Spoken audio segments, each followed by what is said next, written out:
అందరికీ నమస్కారం అండి. ముందుగా అందరికీ కార్తీక పౌర్ణమి శుభాకాంక్షలు. ఒక గిన్నె తీసుకుని దానిలో వాటర్ పోసుకుని కొంచెం బెల్లం వేసుకోవాలి.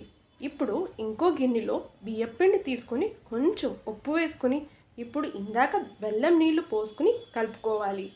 నీళ్లు వేడిగా ఉంటాయి కాబట్టి గరిటెతో కలుపుకున్నానండి, చేయి కాలకుండా ఉంటుంది అని.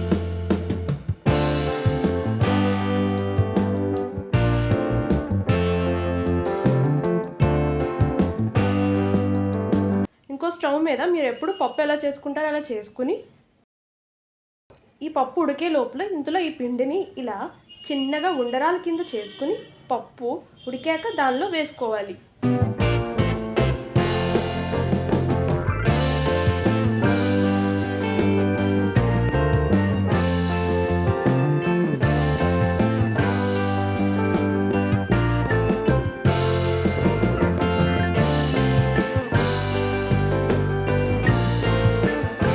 ఉండ్రాలు ఒక 5 నిమిషాలు ఉడికిన తర్వాత ఒక స్పూన్ ఉప్పు 2 స్పూన్ల బెల్లం వేసుకొని కలుపుకొని ఒక 5 నిమిషాలు ఉడికించి స్టవ్ ఆఫ్ చేసుకుంటే అంతేనండి, ఎంతో టేస్టీ అయిన పప్పులో ఉండ్రాలు రెడీ అయిపోయాయి.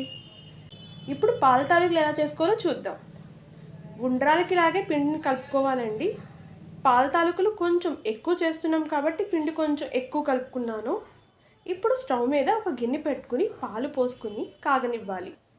చెక్కడాల గిద్దలో పిండి పెట్టుకుని రెడీగా ఉంచుకోవాలి.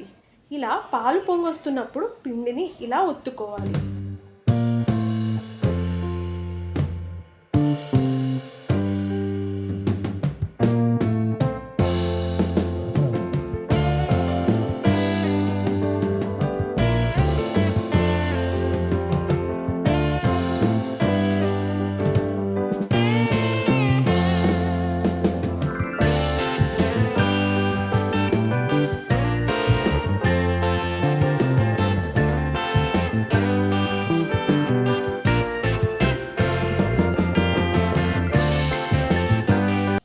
సేపు ఉడకనిచ్చాక ఉడకపెట్టిన సగ్గుబియ్యం వేసుకుని కలుపుకోవాలి.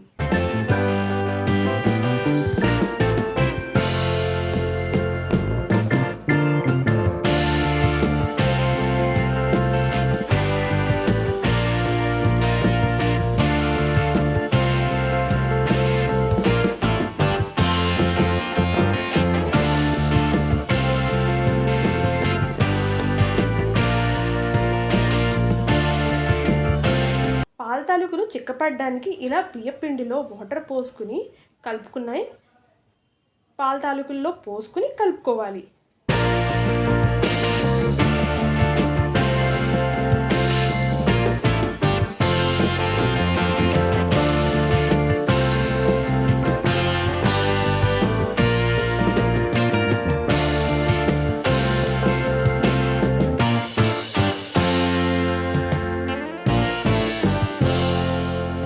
ఇవి ఉడికిపోయిన తర్వాత స్టవ్ ఆఫ్ చేసుకుని పక్కన పెట్టుకోవాలి.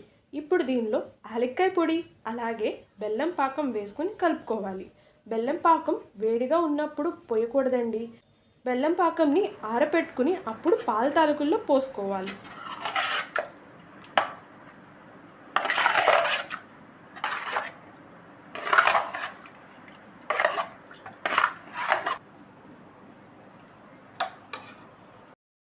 నెయ్యిలో వేయించుకున్న జీడిపప్పు కిస్మిస్ వేసుకోవాలి. అంతేనండి, ఎంతో టేస్టీ అయిన పాల తాలికలు రెడీ అయిపోయాయి.